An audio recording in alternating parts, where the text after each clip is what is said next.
what if we wanted an absolute measure of entropy? So let's try to get at understanding what is this thing called entropy.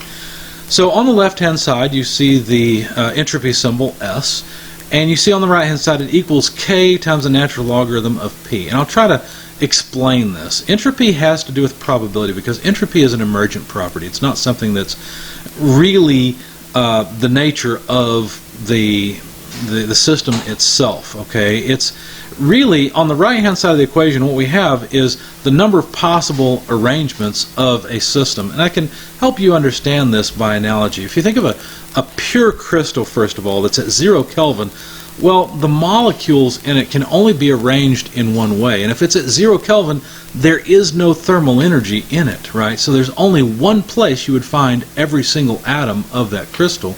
And by the way, the energy of each crystal is set, right? There's no other arrangement of the energy in the system because there is no energy in the system, no thermal energy at all. So we'd say the entropy of this pure crystal is exactly 0. This would be the absolute best reference. It's kind of like saying, you know, what's the best reference for gravity if we only consider the Earth?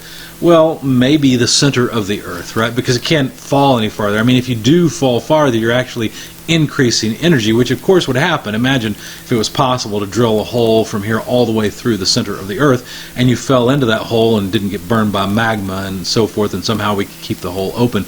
Well, you would just cycle back and forth through, but your energy would be the lowest in terms of your potential energy at the center of the Earth, right? That could be a pretty good absolute reference for the 0 point of potential energy. Now, do we really use it? No. What's the point? Why? Right? What we're interested in is changes in energy. So in the same way, yeah, we could probably define an absolute 0 of entropy for every single substance out there, but it's really not all that useful. But it's helpful to understand what entropy is to think about this. Let's take an analogy.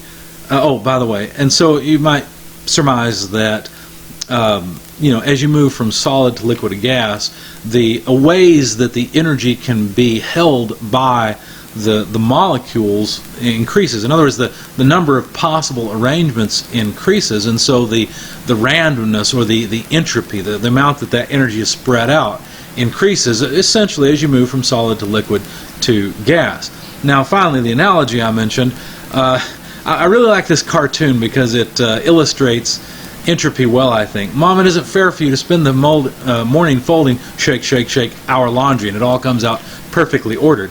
Now, if you shake out, obviously this person has a lot of experience folding laundry, right? They're really good at it because they managed to cause the towels to fall into a perfectly ordered or one particular configuration, right?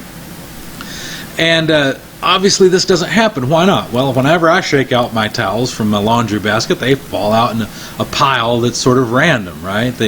Their configuration has so many different possibilities. Well, it lands in some other configuration than what I want, right? I want them folded and in the closet, and they simply don't land there.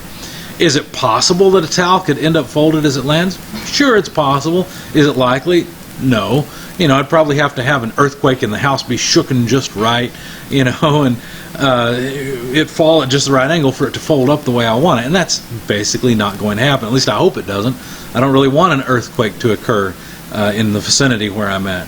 So the idea here is not so much the arrangement of the molecules themselves as it is the distribution of the energy. In other words, it's very unlikely to pour out thermal energy and all that thermal energy concentrate in a very small region. Rather, it will simply spread out just because of statistics, just because there's so many different ways for that energy to spread out versus being concentrated. Concentrated is one configuration of the energy. Spread out, well, there's many different ways for the energy to spread out. So I hope this makes some sense, but if you don't understand it, it's not the end of the world. We're going to use entropy for our own purposes, and that will be adequate for the course. So now that we've got this new property to play with called entropy, now we can make TS diagrams. And if we were to make one, we would see our usual vapor dome for substances that, you know, where we can practically observe liquid vapor mixtures. And of course we could plot all the other properties, pressure, volume, whatever else we wanted to, or specific volume I should say. Whatever else we want to plot, we can do it, right? Because entropy is just another property that we can make an axis for. Some interesting features of these, the pressure line is almost on top of the saturated liquid line on the left-hand side of the dome. Under the vapor dome, the pressure and temperature lines are parallel to one another, which should make some sense because the properties still depend on one another under the vapor dome. And on the right-hand side, in the superheated region, the lines of constant specific volume are steeper than the lines of constant pressure. Okay, so there's all these features we can observe. They're not particularly useful. It's just the point is you can make a vapor dome just as well as you could with another property like specific volume, which of course specific volume is a little more intuitive than entropy is. But entropy is just as valid a property as any of the others.